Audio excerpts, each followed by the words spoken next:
J'étais la seule sans cadeau sous le sapin de Noël, mais je n'ai pas pleuré. J'ai plongé la main dans mon sac à main et tout a changé. Je suis heureuse de vous avoir ici.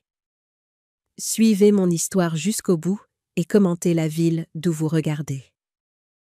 Je m'appelle Marthe Dubois. J'ai 72 ans et je vis seule dans une petite maison en briques, juste à l'extérieur d'un charmant village en Provence. C'est calme ici, le genre de calme que certains trouvent de solitaire.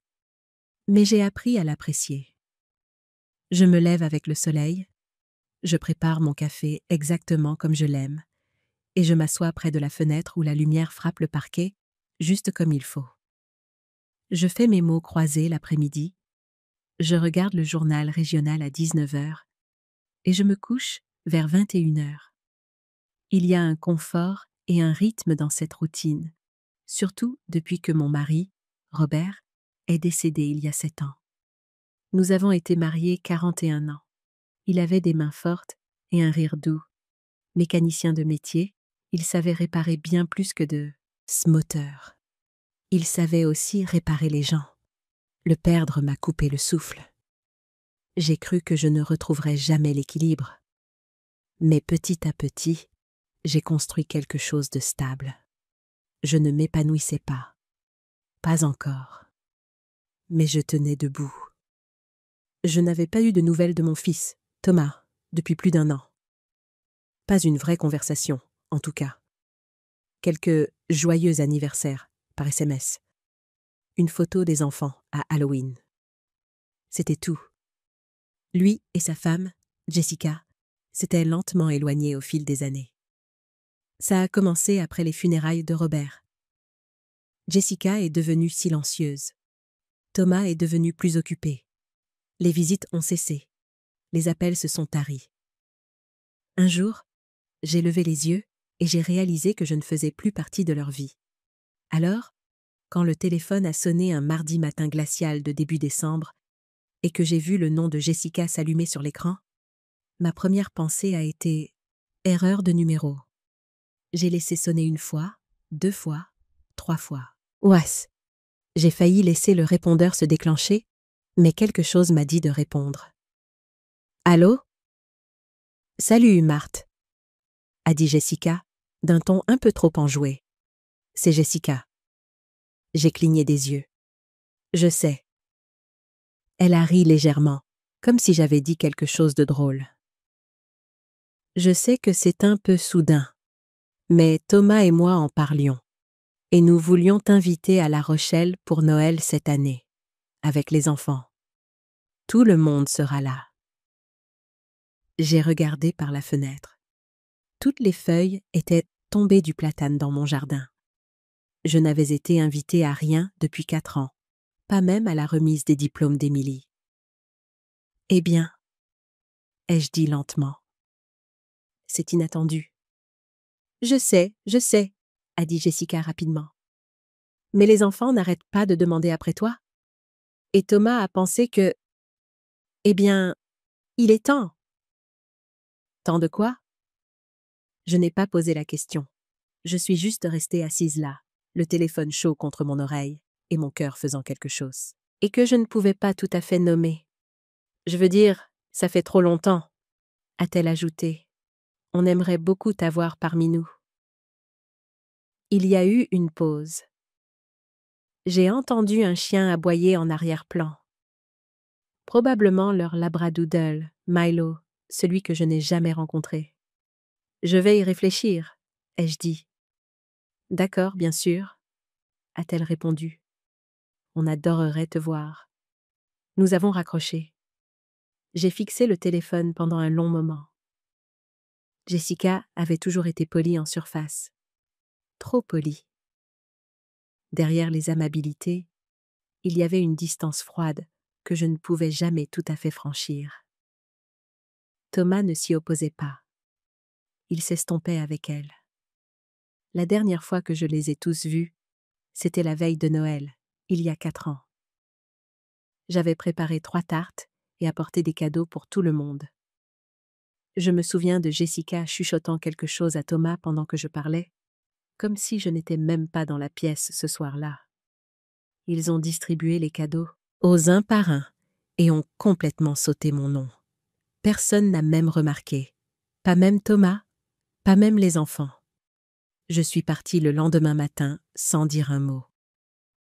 C'est ce jour-là que j'ai arrêté d'appeler. Ça faisait mal, mais j'étais fatiguée de m'imposer dans des endroits où je n'étais clairement pas la bienvenue. Et maintenant, soudainement, ils me voulaient de retour à leur table. Je me suis levée de ma chaise près de la fenêtre.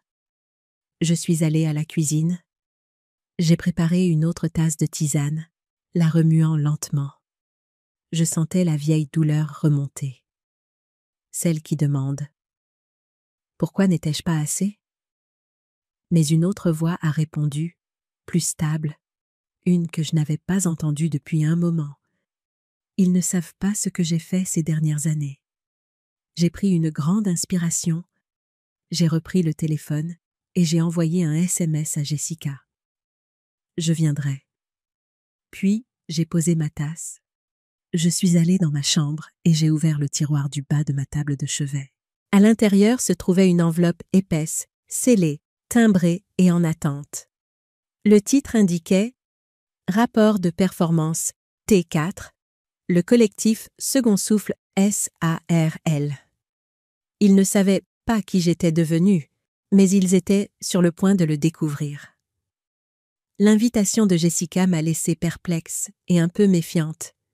Mais une partie de moi, cette partie éternellement maternelle, ne pouvait s'empêcher de ressentir une lueur d'espoir. Peut-être que les choses avaient changé. Peut-être qu'ils avaient réalisé mon absence. Pendant des jours, j'ai réfléchi à ce que cela signifiait, tout en continuant ma routine. Le matin, je travaillais sur mon blog, répondant aux commentaires et planifiant le contenu de la semaine suivante. L'après-midi, je préparais les commandes de ma petite boutique en ligne, emballant soigneusement des journaux imprimés et des guides de réflexion que j'avais créés. Ce petit empire que j'avais bâti en secret était devenu ma raison d'être, mon espace sûr. Il était né du silence qu'il m'avait imposé et il était florissant. Je n'avais jamais cherché la richesse, mais le projet avait pris une ampleur inattendue. Chaque vente, chaque commentaire positif était une affirmation que ma voix comptait, même si elle n'était pas entendue dans ma propre famille. La décision de me rendre à La Rochelle pour Noël n'était pas simple. Une partie de moi voulait refuser, me protéger de la douleur potentielle d'être à nouveau ignorée. Mais une autre partie, plus forte et plus curieuse, voulait voir leur réaction face à la femme que j'étais devenue. Je n'étais plus la veuve effacée qui attendait un appel. J'étais une entrepreneure, une créatrice, une mentor pour une communauté de femmes qui, comme moi, cherchèrent leur second souffle. Je me suis souvenue de l'époque où Robert était encore là. Il m'encourageait toujours. « Marthe, tu as plus d'idées dans ton petit doigt que la plupart des gens dans leur tête entière, » disait-il en souriant. Il aurait été si fier de ce que j'avais accompli. C'est sa mémoire et la force qu'il m'a toujours inspirée qui m'a finalement convaincue d'accepter l'invitation. Ce n'était pas pour chercher leur approbation, mais pour me présenter telle que j'étais, sans excuse. Après le décès de Robert, j'ai essayé de maintenir les liens. Les dîners du dimanche, les fêtes, les anniversaires. J'ai fait l'effort. J'appelais, je cuisinais, je proposais de garder les enfants quand ils étaient même plus jeunes. Je me présentais avec des tartes, des cartes, des choses qui, je pensais, disaient « Je veux toujours faire partie de votre vie ». Au début, ils me laissaient venir, mais quelque chose dans l'air avait changé. Jessica n'a jamais été ouvertement impolie, mais elle avait une façon de me faire sentir petite. Si je racontais une histoire, elle corrigeait un détail ou m'interrompait avec un faux rire. Quand j'apportais un plat, elle disait des choses comme « Oh Marthe, nous mangeons beaucoup plus végétal maintenant ». et mettais discrètement mon plat de côté. Les enfants levaient les yeux de leur tablette juste assez longtemps pour dire bonjour avant de retourner à leurs écrans. Thomas, eh bien, il ne disait pas grand-chose. Il observait, essayant toujours de maintenir une atmosphère lisse. Je ne pense pas qu'il voulait me blesser, mais son silence le faisait. Je me souviens encore d'un dîner du dimanche où Jessica exhibait sa nouvelle machine à expresso. Elle avait des lumières, des boutons, toutes sortes de réglages. Elle a préparé une tasse pour tout le monde, sauf pour moi. Puis elle m'a regardée et a dit « Tu préfères probablement une tisane, n'est-ce pas ?» J'ai souri et j'ai dit « Bien sûr ». Mais le message était clair. Je n'étais pas incluse. Pas vraiment. Des petites choses comme ça se sont accumulées. On a cessé de me demander de participer aux sorties familiales. Quand j'ai suggéré que nous allions à la plage ensemble, Jessica a dit que les enfants avaient trop de choses à faire. J'ai proposé d'aider Emily à préparer son dossier pour l'université. Elle m'a dit qu'ils avaient un conseiller pour ça. Toujours une raison, toujours un moyen de me tenir à distance. Mais j'aimais Thomas. Je l'aime toujours. C'était mon unique enfant. Je me souviens comment il s'endormait sur ma poitrine quand il était bébé. Comment il a pleuré le jour où il est parti à l'université. Mais l'homme qui est revenu de ce campus était plus silencieux avec moi, plus filtré. Il jetait un coup d'œil à Jessica avant de répondre à mes questions, comme s'il attendait sa permission. Je l'ai remarqué, mais je suis restée silencieuse. Je ne voulais pas le repousser. La seule qui est vraiment restée en contact était Émilie. C'est ma petite fille aînée, intelligente, curieuse, toujours en train de lire quelque chose. Elle m'envoyait des photos de ses dessins ou me demandait quel livre je lisais. Rien de long, juste assez pour me rappeler que je comptais pour quelqu'un. Elle m'a un jour envoyé la photo d'un bracelet qu'elle avait fait en cours d'art plastique. Elle a dit que c'était juste pour mamie. Je le garde toujours dans ma table de chevet.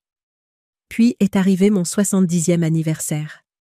Je ne m'attendais pas à une fête ou à quelque chose d'extravagant, mais je pensais que j'aurais peut-être un appel téléphonique, peut-être une carte, peut-être qu'un des petits-enfants m'appellerait en FaceTime. J'ai attendu toute la journée. Rien, pas même un SMS. J'ai vérifié la boîte aux lettres 3 fois. Vide. À 18h, j'ai finalement accepté. Ils avaient oublié. Ou peut-être n'avaient-ils pas oublié? Peut-être qu'ils pensaient juste que ça n'avait pas d'importance. Je me suis fait une tasse de tisane. Je me suis assise près de la fenêtre. Et j'ai pleuré plus fort que je ne l'avais fait depuis des années. Pas parce que j'avais besoin de cadeaux ou d'un gâteau, mais parce que j'ai réalisé quelque chose. Je ne faisais plus partie de leur vie. Pas vraiment. J'étais une figurante, un personnage, âge de fond dans leur histoire. Cette nuit-là, quelque chose en moi a changé. J'ai arrêté de tendre la main. Et ce qui est étrange, c'est que dans le silence qui a suivi, j'ai trouvé l'espace pour respirer. Avec tout ce temps vide, j'ai commencé à chercher quelque chose, n'importe quoi, qui me ferait me sentir à nouveau moi-même. Je n'étais pas prête à rester assise à attendre la mort. J'avais encore des idées, de l'énergie, un peu d'économie. J'avais toujours aimé écrire. Il y a des années, je tenais un journal. J'adorais lire des magazines et regarder des interviews de femmes plus âgées, qui faisaient des choses intéressantes. Je me suis dit que si elles pouvaient le faire, pourquoi pas moi? J'ai commencé avec des tutoriels sur YouTube, des gratuits. J'ai appris à créer une liste de diffusion, à utiliser Canva, à écrire des articles de blog qui attirent du trafic. Internet était un peu écrasant au début, mais je prenais des notes dans un cahier à spirale. Chaque jour, je passais une heure à apprendre quelque chose de nouveau. Puis, c'est devenu 2 heures. J'ai trouvé un cours conçu pour les seniors qui voulaient en créer de petites entreprises. Il ne coûtait que 27 €. Je me suis inscrite. J'ai regardé les vidéos 3 fois, j'ai mis en pause, j'ai rembobiné, j'ai pris des notes. Ça faisait du bien d'apprendre à nouveau, comme si j'avais encore quelque chose à offrir. La chose suivante que je sus, c'est que j'avais un nom pour mon petit blog. Histoire de second souffle. J'écrivais sur des choses que j'avais vécues, le deuil, le vieillissement, le sentiment d'être négligé, le fait de tout recommencer. Je partageais des recettes, des astuces budgétaires, des moyens simples de se sentir bien quand on est seul. J'écrivais avec le cœur. Je ne m'attendais pas à grand-chose, mais des femmes ont commencé à lire. Au début, c'était 10 personnes, puis 50, puis 500. Elles laissaient des commentaires comme « Vous avez écrit ce que je ressens ». Une femme a dit que Emo l'avait aidée à se sentir moins seule après la mort de son mari.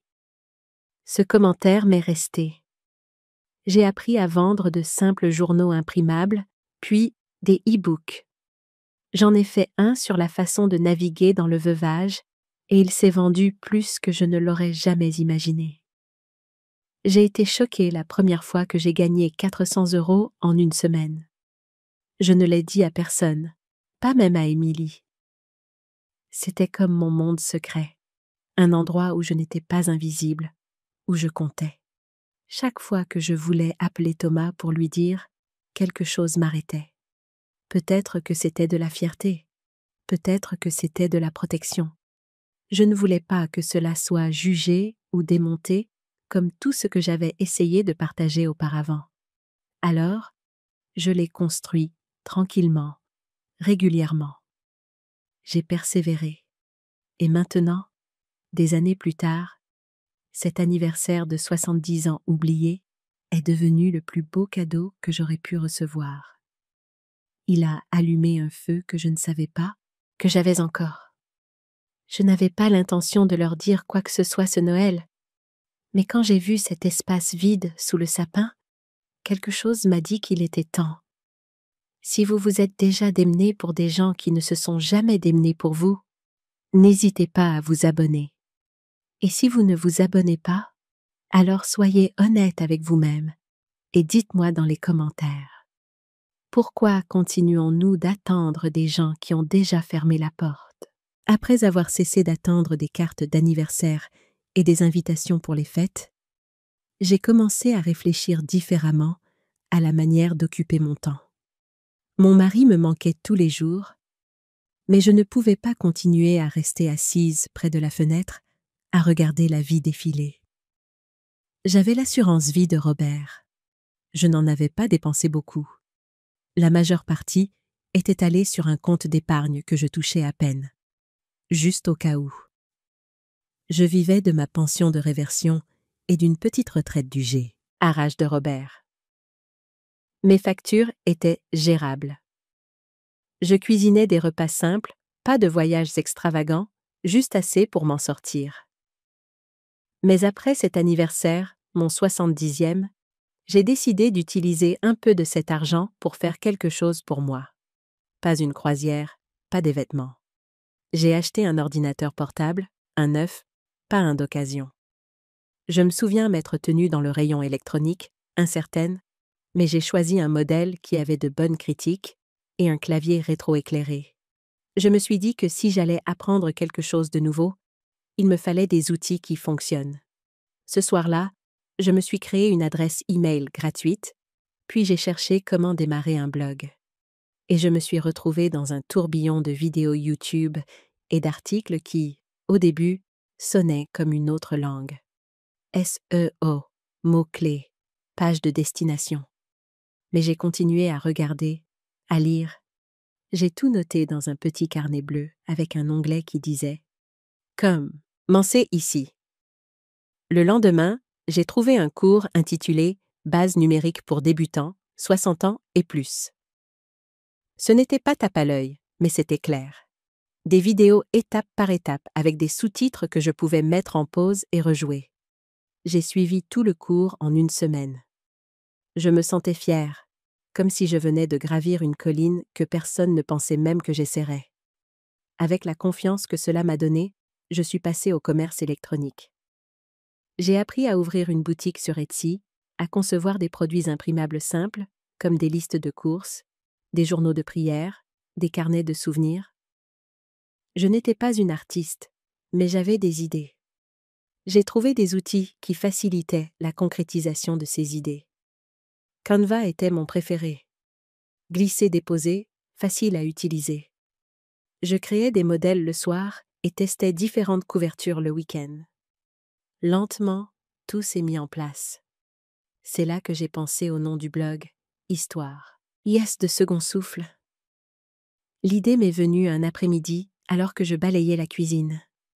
C'est ce que je ressentais, un second souffle. Pas un redémarrage. Juste une bouffée d'air frais après une période difficile. J'ai acheté le nom de domaine et utilisé un constructeur de site web bon marché pour publier mon premier article. Il s'intitulait « Ce que personne ne vous dit sur le fait d'avoir 70 ans ». Il a eu 12 vues, puis 20. Puis quelques jours plus tard, une femme nommée Nora a laissé un commentaire. C'est exactement ce que je ressens. Merci de l'avoir mis en mots. J'ai regardé ce commentaire comme si c'était de l'or. Quelqu'un écoutait, quelqu'un comprenait. J'ai rejoint un groupe Facebook pour les femmes de plus de 60 ans qui créent des entreprises en ligne. Il s'appelait « Femmes sages bâtissent ». Pas de fausse publicité, juste de vraies femmes qui se débrouillaient. Nous partagions des astuces, nous nous encouragions mutuellement. Nous posions des questions sans nous sans. Ir stupide? Ce groupe est devenu ma partie préférée de la journée. Une femme a parlé d'Amazon KDP, Kindle Direct Publishing. Elle écrivait de courts guides et journaux, les publiait elle-même et gagnait de l'argent chaque mois. J'ai suivi ses instructions et j'ai créé un petit e-book intitulé « Après les funérailles, se retrouver ». C'était court, juste 42 pages, honnête, réel. Je l'ai mis en vente à 3,99 €. Je ne m'attendais pas à grand-chose, mais il s'est vendu. Pas des centaines au début, mais quelques-uns chaque semaine. Puis quelqu'un l'a partagé dans un groupe de soutien pour le deuil. Soudain, je recevais des emails de femmes du Kansas, de l'Ohio et même de Colombie-Britannique. En 3 mois, il s'est vendu à plus de 2000 exemplaires. Chaque semaine, j'apprenais quelque chose de nouveau. Comment écrire de meilleures descriptions? Comment utiliser les hashtags? Comment construire une liste de diffusion? Ce n'était pas magique. C'était du travail.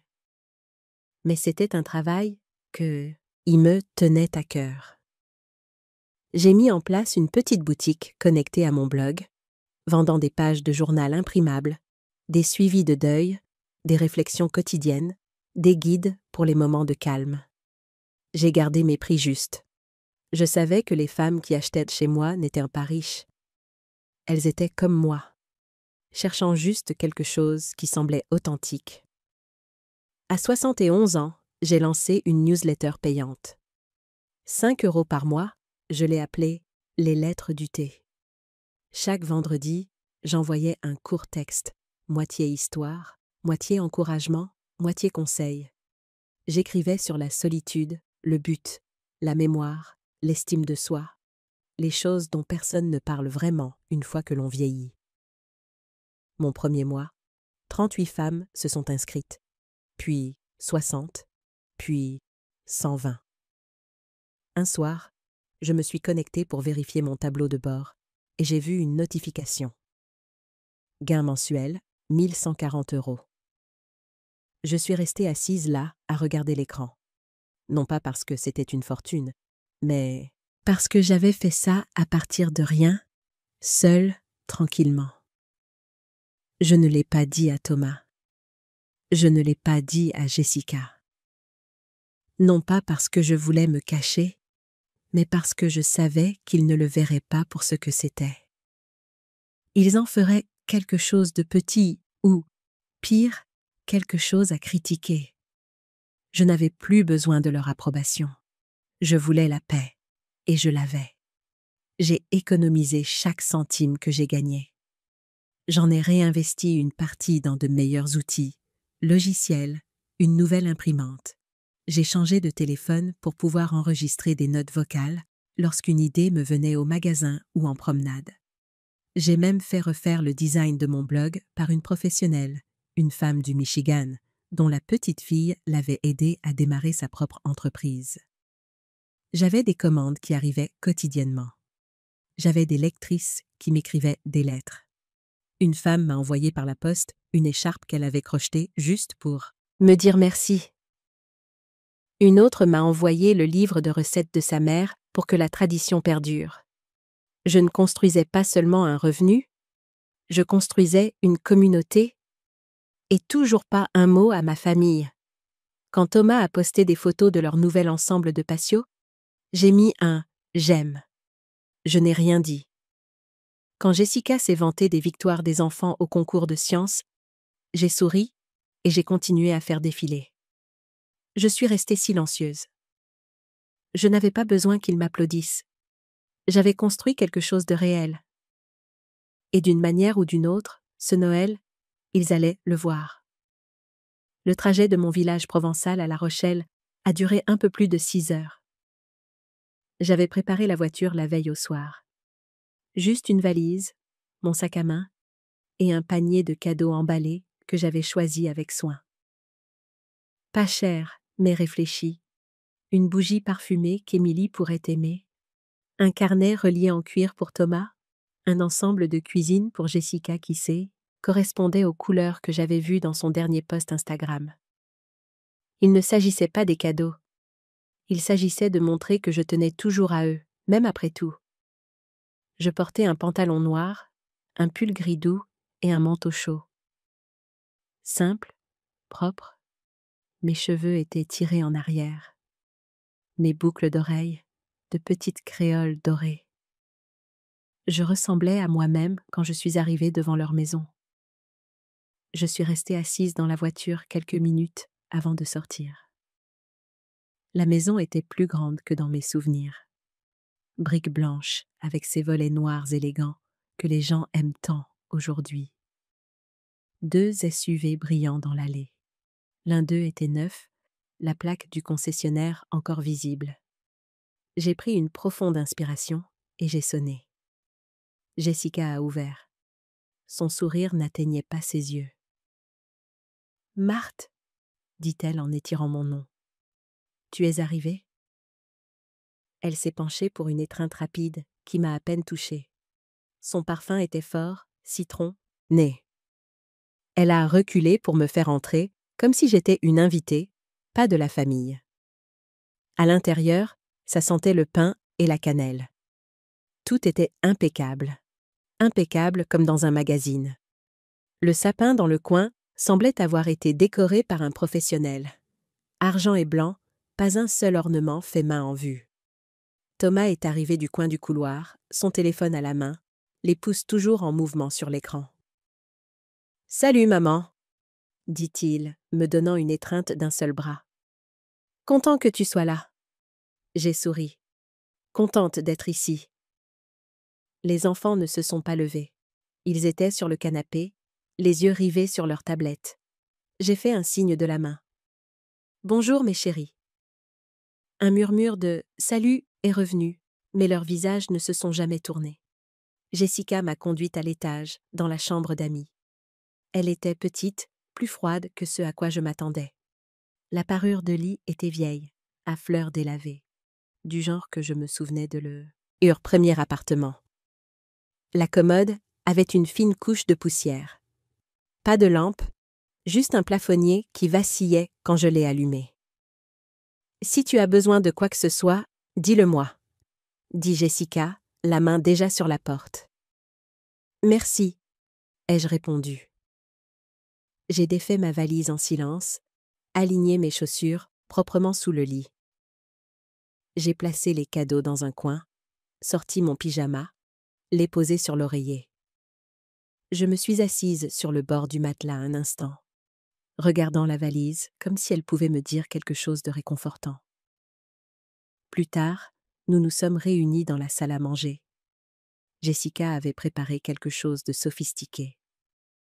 un magret de canard glacé à la cerise, une salade de quinoa aux graines de grenade. Il y avait des cartons avec nos noms sur la table. Le mien était tout au bout, près de la desserte. La conversation allait vite. Jessica parlait des chiffres de fin d'année de son entreprise. Quelque chose sur les taux de conversion et les dépenses publicitaires. Thomas a enchaîné sur une nouvelle application d'investissement. Émilie a posé des questions sur le Bitcoin. Je sirotais ma tisane. Personne ne m'a demandé comment j'allais. Personne ne m'a demandé sur quoi je travaillais ou si j'écrivais encore. Non pas que je m'y attendais. Cette table avait toujours fait de la place pour les voix fortes. Je n'ai jamais été l'une d'entre elles. Au milieu du dîner, Jessica a levé les yeux vers moi et a dit « Marthe, que fais-tu de tes journées ces temps-ci? Toujours occupée avec tes passe-temps de retraitée ?» La façon dont elle l'a dit a fait rire la tablée. Même Thomas a souri. J'ai regardé mon assiette, pris une autre gorgée de tisane. Quelque chose comme ça. Elle a hoché la tête, se tournant déjà vers les autres. J'ai mâché lentement. J'ai écouté. Ils pensaient encore que j'étais simplement oisive. Je les ai laissés penser cela. Parce qu'ils ne savaient pas. Pas encore.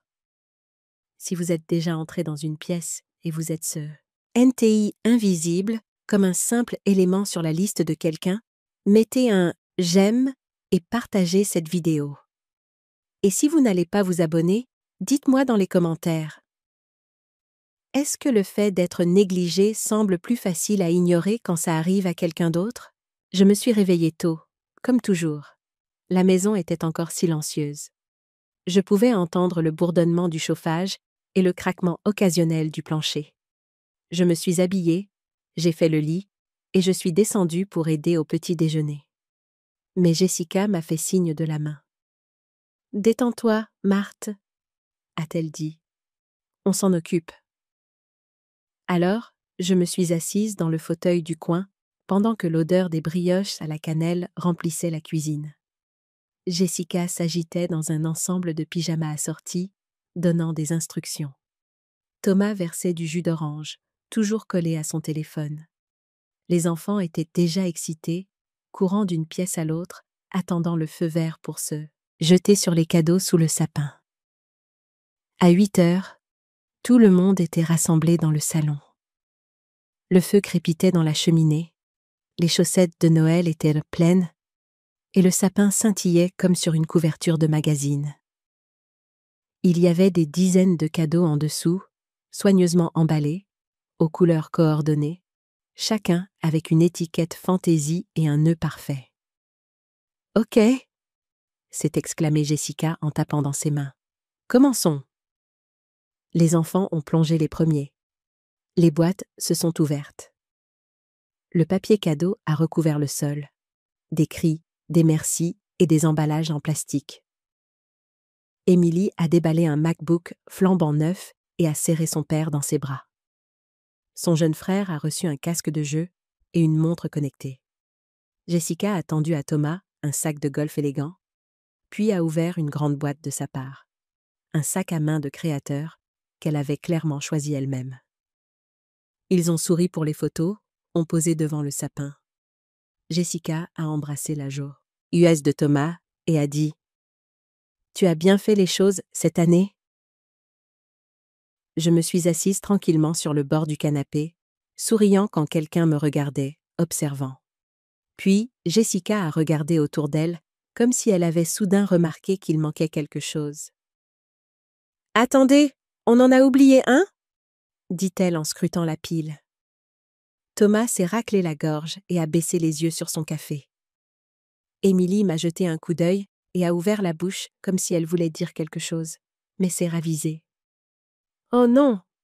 dit Jessica avec un petit rire crispé. « J'ai dû t'oublier avec toute cette organisation, Marthe. Tellement de choses à faire. Tu sais ce que c'est. » J'ai hoché la tête. Bien sûr.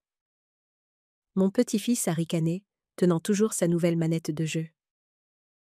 Mamie a l'habitude. La pièce a un peu ri. Ce n'était pas méchant, pas ouvertement, mais ça a piqué tout de même. J'ai regardé les piles de cadeaux, les morceaux de ruban, la joie sur leur visage, puis l'espace. Et vide devant moi.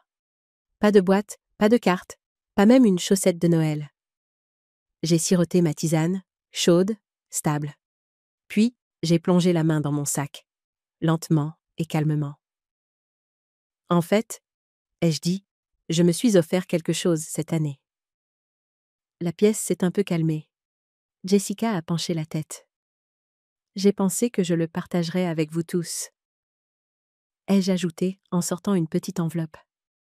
À l'intérieur se trouvait un résumé imprimé, 4 pages agrafées ensemble. Rien de tape à l'œil. Je l'ai posé doucement sur la table basse devant moi et j'ai levé les yeux. Vous savez, ce petit blog que j'ai commencé il y a quelque temps, ai-je dit, en gardant un ton désinvolte. Eh bien, c'est devenu quelque chose. Personne n'a bougé. Ça s'appelle « Histoire de second souffle », ai-je continué. Il a environ 85 000 lecteurs maintenant, principalement des femmes de plus de 60 ans. J'écris sur la vie, le vieillissement, la perte, des choses dont la plupart des gens ne parlent pas. J'ai tourné la première page. J'ai aussi une boutique Etsy, des journaux imprimables, des e-books, des choses comme ça. Je vends environ 100 de produits par semaine. Thomas a cligné des yeux. Attends, sérieusement? J'ai hoché la tête. Le dernier trimestre, mes revenus ont dépassé 38 000 €. J'ai laissé le chiffre flotter dans l'air 1 seconde. Jessica a plissé les yeux. C'est... Tu es en train de dire que c'est à toi? Oui, ai-je dit. Je l'ai construit moi-même. J'ai tout appris en ligne. Thomas a regardé le papier. Tu as gagné autant en 3 mois? Parfois plus, ai-je répondu. Il a dévisagé le document. Émilie avait l'air sur le point d'exploser de questions. Mais elle s'est restée silencieuse. Les plus jeunes avaient finalement posé leurs gadgets. Jessica a croisé les bras. Et tu ne nous l'as jamais dit. Vous n'avez jamais demandé, ai-je dit. La pièce est restée silencieuse. Plus de rire maintenant. Plus de sourire.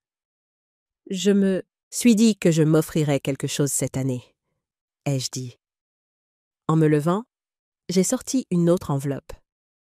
Celle-ci était plus petite. Je l'ai ouverte lentement et j'ai brandi une clé argentée. Qu'est-ce que c'est? A demandé Thomas. Une clé de mon nouvel appartement, ai-je dit. Un 3 pièces, dans le centre d'Aix-en-Provence. J'ai signé la semaine dernière. Les yeux de Thomas se sont agrandis. Les lèvres de Jessica se sont légèrement entr'ouvertes, mais aucun son n'en est sorti. Il est près du marché des producteurs, ai-je ajouté. Proche de la coopérative bio et des sentiers de randonnée. Une belle lumière naturelle. Je me suis rassise. Personne n'a dit un mot. Puis, j'ai de nouveau regardé autour de la pièce, les piles de choses, le bruit, les visages choqués, et j'ai souri un tout petit peu. Ils pensent encore que je suis juste oisive, ai-je pensé. Plus maintenant. Si vous vous êtes déjà assis à une table où l'amour était conditionnel, cliquez sur S. Abonner, parce que les gens comme nous ont besoin de se trouver. Et si vous y réfléchissez encore, faites au moins ceci. Descendez dans les commentaires et dites-moi quel genre de personne oublie sa mère à Noël. La pièce est restée silencieuse après que j'ai brandi cette clé. C'était le genre de silence qui ne survient pas souvent dans une maison pleine d'enfants et de bruit. Jessica se tenait les bras croisés, immobile comme une statue. Thomas regardait de l'enveloppe à moi, comme si je venais de parler une langue qu'il ne comprenait pas. J'ai de nouveau plongé la main dans mon sac et j'ai sorti le dossier plié que j'avais imprimé avant de quitter mon village. 4 pages agrafées, juste des faits, pas de fioritures. Je les posai doucement sur la table basse et les poussai vers eux. Qu'est-ce que c'est? A demandé Thomas. Mon tableau de bord d'entreprise, ai-je dit. Un résumé rapide du dernier trimestre? Il l'a pris lentement. Jessica s'est penchée par-dessus son épaule pour lire. Ce blog que vous avez un jour qualifié de mignon, ai-je dit calmement. Il est maintenant syndiqué. 2 plateformes pour femmes m'ont demandé une licence pour mes articles hebdomadaires. Elles me paient pour le contenu et incluent mes liens dans chaque numéro. Thomas a cligné des yeux. Syndiqué, comme au niveau national? Oui, l'une d'entre elles touche plus de 200 000 lectrices par mois. Il a continué à tourner les pages. Je pouvais le voir s'arrêter sur la ligne qui montrait la performance de la boutique Etsy. Il a plissé les yeux comme s'il avait mal lu les chiffres. Ma boutique Etsy, ai-je dit, a été présentée dans le guide de cadeaux en ligne du magazine Âge d'or. Ça a apporté une belle augmentation des ventes. Jessica s'est redressée. Âge d'or? Attends, le site de style de vie?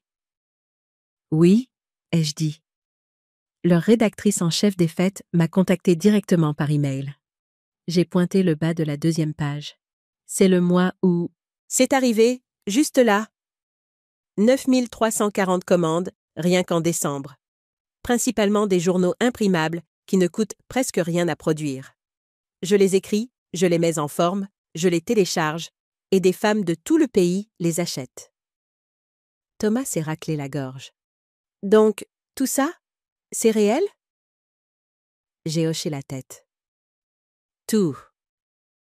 Le revenu du dernier trimestre, après déduction des dépenses, était de 38 412 €. Jessica a reculé d'un pas. Elle n'a rien dit, mais son visage a pâli. Thomas a levé les yeux. « Maman, pourquoi n'as-tu rien dit? » « Vous n'avez jamais demandé, » ai-je répondu fermement. Chaque fois que j'appelais, ça tombait sur le répondeur. Chaque message que j'envoyais recevait une réponse d'un seul mot.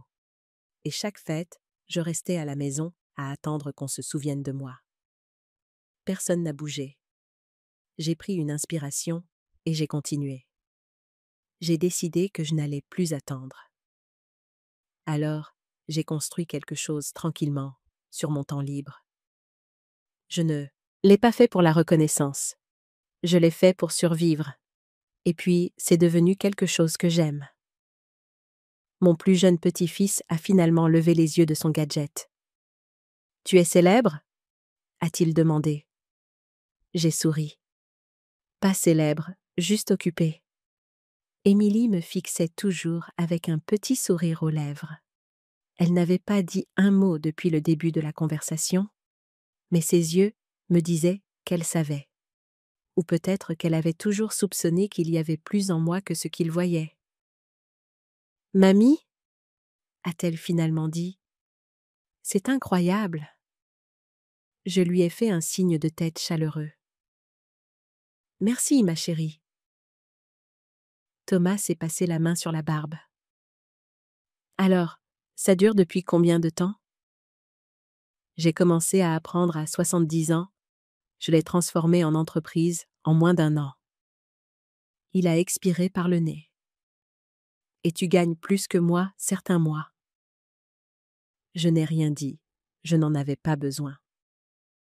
Jessica a tenté de se ressaisir. « Eh bien, peut-être qu'on pourrait faire un article sur ton blog dans notre newsletter. Notre entreprise se concentre sur les projets dirigés par des femmes. » Je l'ai regardé. J'apprécie l'idée, mais mon calendrier est déjà plein pour le prochain trimestre, et j'ai quelques collaborations en cours. Une avec une retraite pour femmes dans les Alpes. Elle a cligné des yeux. Thomas a ri nerveusement. « Waouh, c'est vraiment quelque chose, maman. » J'ai repris ma tisane et j'ai bu une gorgée. « Ça a commencé quand vous avez tous arrêté d'appeler, » ai-je dit. Ce silence m'a donné du temps, et ce temps s'est transformé en ça. Personne n'a ri cette fois. Personne n'a changé de sujet. Ils sont juste restés assis avec cette réalité. Émilie s'est finalement penchée en avant. Tu penses que je pourrais faire un stage avec toi l'été prochain?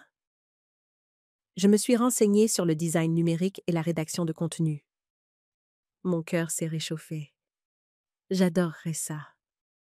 Jessica a ouvert la bouche comme si elle voulait protester, puis la refermer. Thomas s'est frotté la nuque et a jeté un dernier coup d'œil au dossier. Tu as vraiment construit quelque chose, maman, a-t-il dit, d'une voix plus douce maintenant. J'ai hoché la tête. Oui, c'est vrai. Ils n'ont pas dit grand-chose après ça. Le reste de la matinée s'est écoulé plus lentement, plus silencieusement. L'énergie avait changé. Ils avaient vu la vérité, et une fois vue, elle ne pouvait être ignorée. Nous avons fini le petit déjeuner sans beaucoup plus de conversation. Les cadeaux avaient tous été ouverts. Le papier d'emballage était rassemblé dans des sacs poubelles. Les plus jeunes enfants avaient disparu dans leur chambre avec leurs nouveaux jouets. Émilie est restée près de moi, aidant à débarrasser la table, ses yeux oscillant toujours entre moi et l'enveloppe sur la table basse. Je me suis rassise avec une nouvelle tasse de tisane et j'ai regardé la vapeur s'élever. Thomas et Jessica se sont assis en face de moi sur le canapé. Là, l'ambiance était plus calme que tout à l'heure. Je sentais que quelque chose changeait, mais je ne savais pas encore quoi. Puis Jessica a parlé. Son ton différent maintenant, plus léger, presque amical. Tu sais, Marthe, a-t-elle commencé, ce que tu as construit est vraiment impressionnant. Vraiment. J'ai hoché la tête. Merci. Je veux dire, construire quelque chose comme ça à ton âge, a-t-elle poursuivi. C'est rare et inspirant. J'ai haussé un sourcil, mais je suis restée silencieuse. Thomas s'est penché en avant. Maman, peut-être que tu pourrais apprendre à Jessica comment tu as fait. Elle cherche quelque chose de flexible qu'elle peut faire de la maison, surtout maintenant que les enfants sont plus grands. J'ai pris une autre gorgée de tisane. J'ai laissé le moment s'installer. Jessica a souri, du genre poli. Je pensais à lancer un blog ou peut-être une ligne de produits numériques. On pourrait même s'appuyer sur ce que tu as déjà créé, comme une marque familiale. Tu vois, l'étendre ensemble. Thomas a hoché la tête. Oui, on pourrait aider à le faire grandir, ajouter de nouveaux produits, apporter plus de marketing.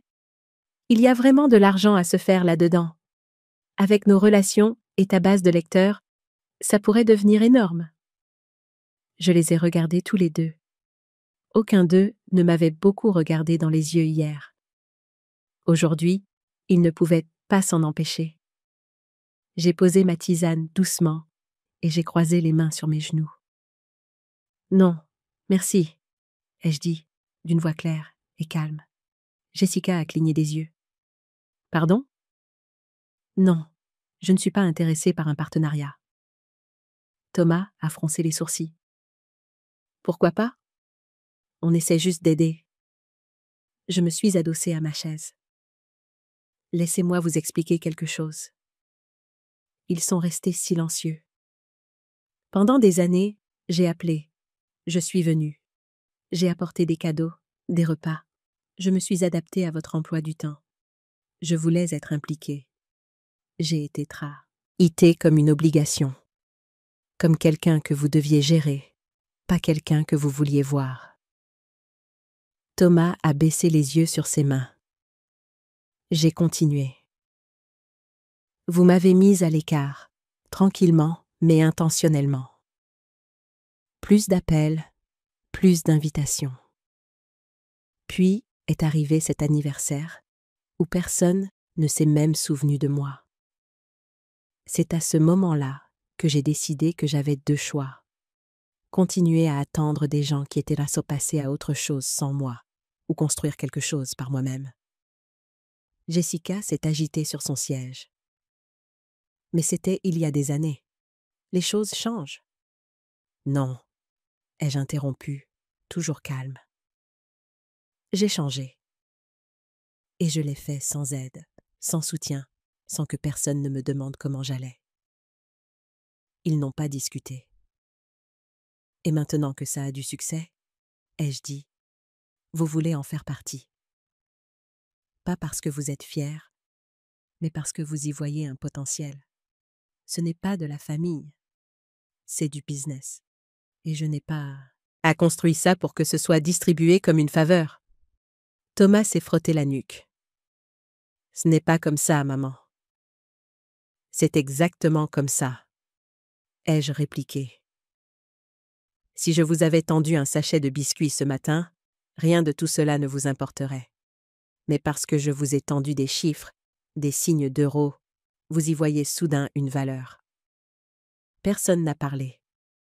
Je ne suis pas en colère, ai-je ajouté. Vraiment. Je suis juste lucide. Ce que j'ai construit est à moi. C'est personnel. C'est né des moments de silence que vous n'avez pas vus. Ça a grandi de la douleur sur laquelle vous ne m'avez pas interrogé.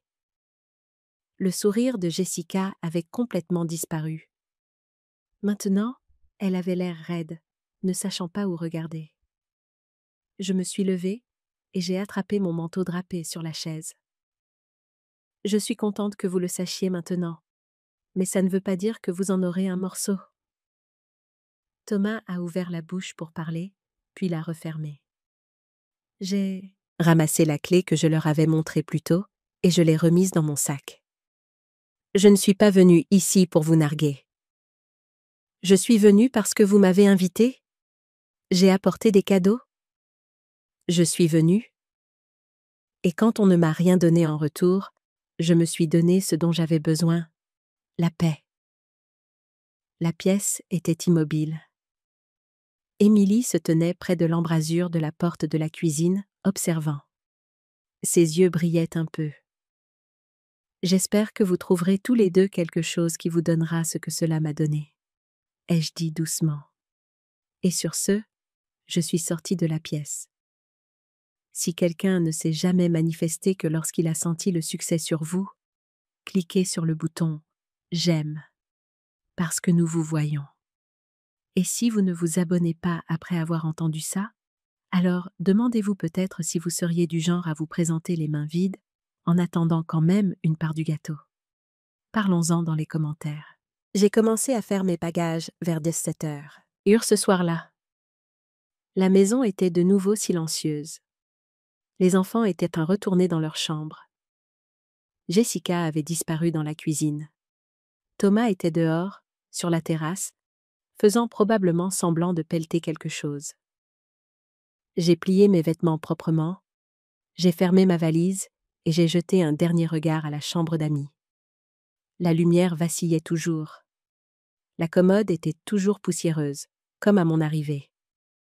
Émilie a frappé doucement avant d'entrer. « Besoin d'aide » a-t-elle demandé. J'ai souri. « Je m'en sors, mais merci. » Elle s'est approchée et a pris le panier de cadeaux restant. « Tu rentres vraiment ce soir ?»« Oui, » ai-je dit. « J'ai une petite chose à terminer avant la fin de la journée. » Elle a hoché la tête lentement, puis s'est penchée et m'a serrée dans ses bras. Pas le genre rapide. Une vraie étreinte. Chaleureuse, immobile. « Tu as toujours été la plus cool de cette maison, » a-t-elle chuchoté. Même quand il faisait comme si tu n'existais pas. Mes yeux se sont adoucis. Je l'ai tenue un instant de plus, puis je me suis reculée et j'ai plongé la main dans la poche de mon manteau. J'ai glissé une petite enveloppe dans sa main. Qu'est-ce que c'est ? Une carte cadeau. J'ai hoché la tête. Pour ta librairie préférée. Utilise-la pour quelque chose qui n'est pas une lecture obligatoire. Elle a souri. Tu n'aurais pas dû. Je voulais le faire. Elle l'a glissé dans la poche de son sweat à capuche. Merci, mamie. Nous avons descendu mes affaires. Jessica se tenait près de la porte d'entrée, un torchon à la main, l'air à moitié surprise. Tu pars vraiment aujourd'hui ? A-t-elle demandé. J'ai hoché la tête. Oui, j'ai ma propre tradition à la maison maintenant. Mes lectrices attendent mon article de Noël.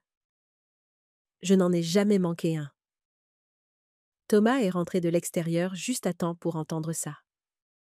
Il n'a pas dit grand-chose, m'a juste fait un signe de tête rigide. Je les ai regardés tous. Et deux. Merci de m'avoir reçu. Jessica a ouvert la bouche, peut-être pour dire autre chose, mais je n'ai pas attendu. J'ai serré Émilie dans mes bras une dernière fois. J'ai roulé ma valise jusqu'à la voiture et je l'ai chargée moi-même. L'air était vif, frais sur mes joues. J'ai démarré le moteur, j'ai allumé le siège chauffant et je me suis éloignée du trottoir, sans regarder en arrière. Environ 20 minutes après le début du trajet, mon téléphone a vibré. Puis, encore et encore. Des messages ont commencé à arriver. Thomas, Jessica, même un d'Émilie. Je n'en ai ouvert aucun. Au lieu de cela, j'ai mis une playlist de jazz doux, j'ai laissé la route s'étirer devant moi et j'ai laissé mes pensées vagabonder. Le soleil était déjà bas, peignant le ciel d'un orange pâle. J'ai conduit en silence pendant un long moment, sans tension dans ma poitrine, sans poids dans mes mains, juste la paix. Quand je suis rentrée à la maison, j'ai pris une douche chaude, j'ai enfilé ma robe de chambre et je me suis préparé une tasse de camomille. Ensuite, je me suis assise à mon bureau, j'ai allumé ma petite lampe et j'ai ouvert mon ordinateur portable. Je me suis connectée à l'éditeur de mon blog, j'ai fait défiler jusqu'au brouillon que j'avais écrit quelques jours plus tôt et j'ai ajouté le dernier paragraphe. Le titre était « Le cadeau que je me suis offert ». J'ai cliqué sur « Publier ». En quelques minutes, les commentaires ont commencé à affluer. Merci pour ça. J'en avais besoin aujourd'hui. Ça m'a fait pleurer de la meilleure des manières. J'avais l'impression que vous racontiez mon histoire. Il n'arrêtait pas d'arriver. Des dizaines, puis des centaines. J'ai fermé doucement l'ordinateur portable, j'ai allumé une petite bougie sur la table et je me suis assise dans la lueur tranquille de mon salon. J'ai pensé à toutes les versions de moi-même qui avaient attendu que quelqu'un les remarque. Elles n'attendaient plus. 3 mois passèrent comme les pages d'un livre, que j'avais vraiment envie de lire. Les amandiers en Provence recommençaient à bourgeonner et le soleil restait plus longtemps le soir. Mes journées trouvèrent leur rythme. Des matins précoces, un travail tranquille, des promenades dans le village et des heures passées à répondre aux messages de femmes de tout le pays. L'article que j'avais écrit la veille de Noël avait pris sa propre vie, partagé des milliers de fois, cité dans des newsletters auxquels je n'étais même pas abonnée. Un matin, j'ai reçu un email d'une productrice d'un podcast que j'écoutais, intitulé « Le second souffle ». Il mettait en lumière des histoires de personnes de plus de 50 ans qui lançaient de nouvelles entreprises ou des projets créatifs. Elle m'a demandé si j'accepterais de venir parler de « Histoire de second souffle » et de la façon dont j'avais commencé. J'ai dit oui. L'animatrice m'a appelé depuis un studio à Paris. Nous avons parlé pendant près d'1 heure. Elle a posé des questions pertinentes. Est-ce ce que l'on ressentait quand on était oublié? Comment j'avais retrouvé un but? Quels conseils je donnerais à d'autres femmes qui commençaient tard? Je lui ai dit la vérité. Vous n'avez pas besoin de permission pour commencer, ai-je dit. Vous avez juste besoin d'espace et peut-être d'un peu d'obstination. Après la diffusion de l'épisode, ma boîte de réception a été inondée, non pas de louanges, mais de connexions. De vraies femmes me racontant leurs peines, leurs regrets, leurs idées. J'ai répondu à chacune d'entre elles. Quelques semaines plus tard, Émilie est venue me rendre visite pendant les vacances de printemps. Elle est arrivée avec un sac de sport, un ordinateur portable et un grand sourire. Elle a dit qu'elle voulait apprendre comment je construisais la newsletter, comment j'organisais les lancements de produits, comment je gérais le service client. Elle n'était pas là pour jouer. Elle était sérieuse. Nous avons travaillé côte à côte à ma table de cuisine, buvant du thé et créant son premier mini-journal. Je lui ai montré comment utiliser Canva, comment programmer des emails, comment suivre l'engagement. Elle a vite compris. Elle a toujours été rapide. « Tu as vraiment construit tout ça ?» a-t-elle demandé un après-midi en parcourant le tableau de bord. « Oui, » ai-je dit, levant les yeux de mon agenda. « Un article à la fois. » Elle avait l'air fière et peut-être un peu inspirée. Cela m'a donné une idée. J'ai lancé un cercle de mentorat, gratuit, juste un petit groupe au début. 6 femmes de différentes villes, toutes âgées de plus de 65 ans, toutes intéressées à apprendre à utiliser Internet pour créer quelque chose. Nous nous réunissions chaque semaine sur Zoom. Nous avons ri. Nous avons lutté avec les bugs techniques. Nous avons célébré chaque étape. L'une d'elles a lancé un blog de poésie. Une autre a créé un club de pâtisserie en ligne. Une femme voulait juste enfin apprendre à envoyer un email de groupe, et elle l'a fait. Il ne s'agissait pas de devenir viral. Il s'agissait de reprendre de l'espace pour nous-mêmes, pour les parties de nous qui s'étaient tues. Certaines personnes passent des années à attendre que quelqu'un d'autre leur fasse de la place. J'ai décidé de construire ma propre pièce et de laisser la porte grande ouverte. Un samedi matin, je me suis assise à mon bureau, mon agenda ouvert, la lumière du soleil entrant à flot par la fenêtre, la même fenêtre par laquelle je regardais autrefois, me demandant si quelqu'un se souviendrait de moi.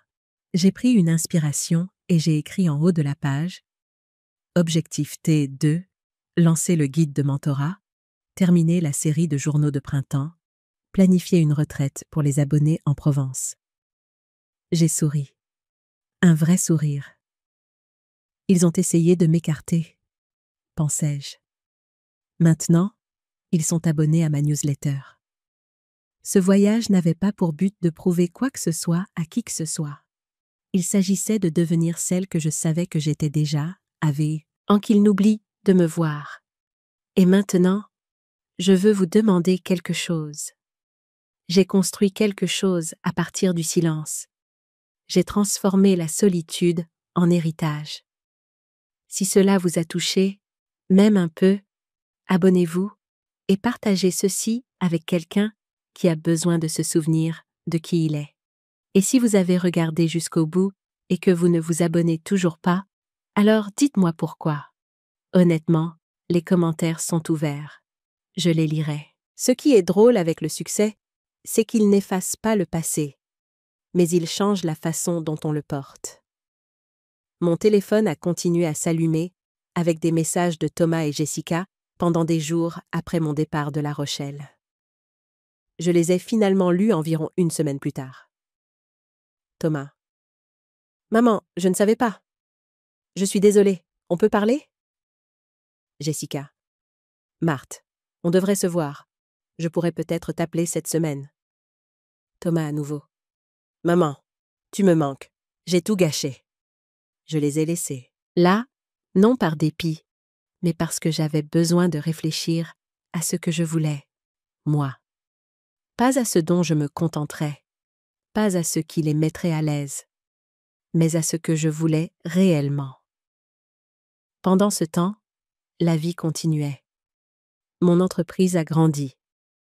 J'ai signé un contrat avec une petite maison d'édition pour transformer mon e-book en un vrai livre imprimé. Ils voulaient l'appeler « Après les funérailles, guide d'une veuve pour recommencer ». J'ai suggéré d'ajouter « à tout âge » au titre. Ils ont adoré. J'ai engagé une assistante à temps partiel, une femme nommée Gloria, qui avait 68 ans et cherchait quelque chose à faire après avoir pris sa retraite de la poste. Elle m'aidait avec les emails et l'expédition des produits physiques. J'avais commencé à proposer des journaux avec de jolies couvertures, des assortiments de thé accompagnés de suggestions de réflexion, de petits colis de réconfort pour les femmes traversant des moments difficiles. Émilie appelait tous les dimanches. Elle me montrait ce sur quoi elle travaillait pour son cours de design. me demandait mon avis, me racontait sa semaine. Elle ne parlait pas beaucoup de ses parents, et je n'insistais pas. Mais un dimanche de fin mars, elle avait l'air nerveuse à l'écran. « Mamie, je peux te demander quelque chose ?»« Bien sûr, ma chérie. »« Papa n'arrête pas de demander si tu les détestes. Il est… » Elle a fait une pause, cherchant ses mots. « Il est différent depuis Noël. Ils le sont tous les deux. » J'ai posé ma tasse. « Je ne les déteste pas, Émilie. Je ne leur en veux même plus. J'ai juste dû arrêter de les attendre pour qu'ils me voient. » Elle a hoché la tête lentement. « Papa veut venir te voir. Il m'a demandé 3 fois si je pensais que tu le laisserais faire. » Je n'ai pas répondu tout de suite. J'ai regardé par la fenêtre le cerisier dans la cour de ma résidence. Il commençait tout juste à fleurir, de minuscules fleurs blanches captant la lumière de l'après-midi. « Dis à ton père… » Aïe, je finalement dis que ma porte est ouverte. Mais ce qui se passera après qu'il l'aura franchie dépendra de ce qu'il apportera avec lui. Elle a compris. Le samedi suivant, j'arrangeais des fleurs fraîches dans un vase quand on a sonné à ma porte. Je savais qui c'était avant même d'ouvrir. Thomas se tenait là, l'air incertain, plus de gris dans sa barbe que je ne m'en souvenais. Il tenait un petit sac cadeau dans une main. « Salut, maman », dit-il, sa voix plus douce que je ne l'avais entendue depuis des années. « Bonjour, Thomas. Entre. » Mon nouvel appartement était lumineux, chaleureux, avec de grandes fenêtres, des plantes sur chaque rebord, un petit bureau dans le coin où je travaillais. Des étagères couvraient un mur, rempli de titres que j'avais collectionnés et de livres de référence pour mon entreprise. Il me ressemblait. Je m'y sentais bien. Thomas a jeté un coup d'œil autour de lui, absorbant tout. « C'est joli, » dit-il. « Vraiment joli. »« Merci. » Nous nous sommes assis sur le canapé, le sac cadeau entre nous. Aucun de nous n'y a touché. « J'ai beaucoup réfléchi, » a-t-il commencé, « à ce que tu as dit à Noël, à propos de l'attente. » J'ai hoché la tête, mais j'ai laissé le silence s'installer.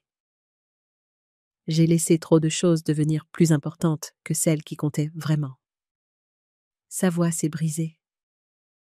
Je n'ai pas été un bon fils.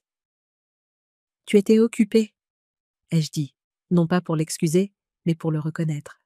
« Non. » Il a secoué la tête. J'étais présent, mais pas présent. J'étais là, mais pas là. Et quelque part en cours de route, j'ai juste… je ne sais pas. J'ai perdu de vue qui tu étais. Qui tu es. La pièce était silencieuse, à l'exception du doux tic-tac de l'horloge sur le mur. Tu me manques, maman. Savoir ce qui se passe dans ta vie me manque. Ta voix me manque. J'ai regardé mon fils. Je l'ai vraiment regardé.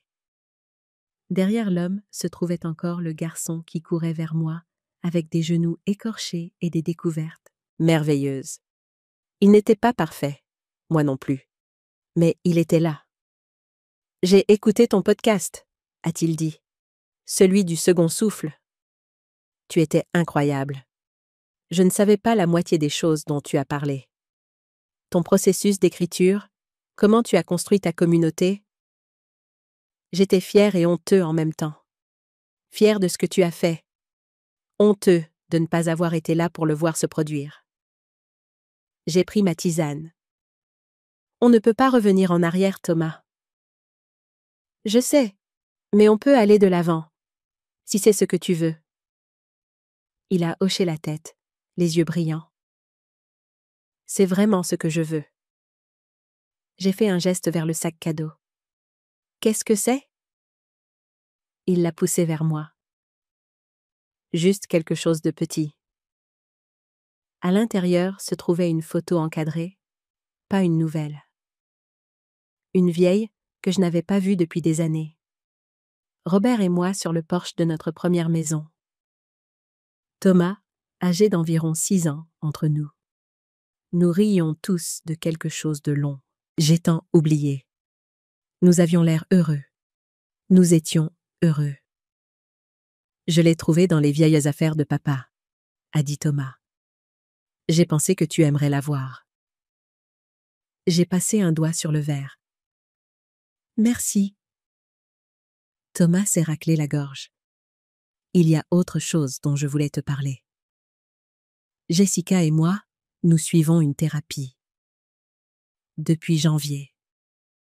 Les choses n'allaient pas très bien entre nous depuis un moment. Et voir comment nous t'avons traité, ça m'a fait réaliser certains schémas. Je ne veux pas qu'Emily et Jake s'éloignent de nous comme je me suis éloignée de toi. J'ai posé le cadre sur la table basse. C'est bien, Thomas. Je suis contente que vous vous fassiez aider. J'aimerais essayer à nouveau, maman. Être dans ta vie, t'avoir dans la nôtre. La vraie toi, pas la version que nous pensions que tu étais. J'ai regardé mon fils et j'ai vu quelque chose que je n'avais pas vu depuis longtemps. De la sincérité. Ça me plairait aussi. Nous avons parlé pendant des heures ce jour-là. Vraiment parlé. De Robert, du deuil, de son mariage, de mon entreprise. Il a posé des questions et a écouté les réponses. Avant de partir, il m'a serré fort dans ses bras, comme il le faisait quand il était plus jeune. « Je suis si fière de toi, maman », a-t-il chuchoté. Papa le serait aussi. Après son départ, je me suis assise près de la fenêtre, regardant le ciel viré au rose. Les gens parlent du pardon comme d'un cadeau que l'on fait à quelqu'un d'autre. Parfois, c'est le cas. Mais parfois, c'est simplement faire de la place pour de nouvelles possibilités. Je n'étais pas intéressée à revenir à ce qu'étaient les choses, mais j'étais ouverte à découvrir ce qu'elles pourraient devenir. La semaine suivante, j'ai reçu un SMS de Jessica. Pas une invitation, pas une demande, juste un simple message. Thomas m'a parlé de votre conversation. J'ai beaucoup à apprendre. Merci de nous donner une autre chance. Ce n'était pas tout, mais c'était un début. Le printemps a laissé place à l'été. Mon livre devait sortir en septembre. Émilie est restée avec moi pendant 6 semaines, faisant son stage et m'aidant avec l'entreprise. Elle avait un œil naturel pour le design et est rapidement devenue indispensable. Elle a redessiné le modèle de ma newsletter, créé des graphiques pour les réseaux sociaux et a même installé un petit coin photo dans ma chambre d'amis pour les photos de produits. « Mamie », a-t-elle dit un soir alors que nous examinions les statistiques. « As-tu déjà pensé à faire des ateliers en personne ?» J'ai levé les yeux de mon écran. « Que veux-tu dire ?» Ton cercle de mentorat en ligne a une liste d'attente maintenant. Et si tu organisais une retraite d'un week-end, ici même en Provence? Des femmes pourraient venir de partout, apprendre directement de toi, se connecter les unes aux autres. Je n'y avais pas pensé. C'est une grosse entreprise. Je pourrais aider, dit-elle, les yeux brillants d'excitation. On pourrait commencer petit, peut-être 20 femmes, trouver un bel endroit avec des jardins, servir de la bonne nourriture, créer des cahiers d'exercices qu'elles pourront emporter chez elles. L'idée a germé. En juillet, nous avions un plan. Une retraite de 3 jours appelée « Votre week-end second souffle ». Nous avons trouvé un magnifique vieux mât juste à l'extérieur de la ville, avec des jardins et une verrière pour les ateliers. Nous avons conçu des cahiers d'exercices, commandé des fournitures, créé un processus d'inscription simple. Lorsque nous avons ouvert les inscriptions, tout a été complet en 48 heures. Nous avons dû créer une liste d'attente. Thomas a appelé quand il l'a appris. « Maman, c'est incroyable. Émilie n'arrête pas d'en parler. » C'est elle qui a insisté pour le faire, ai-je dit. Elle a un bon sens des affaires.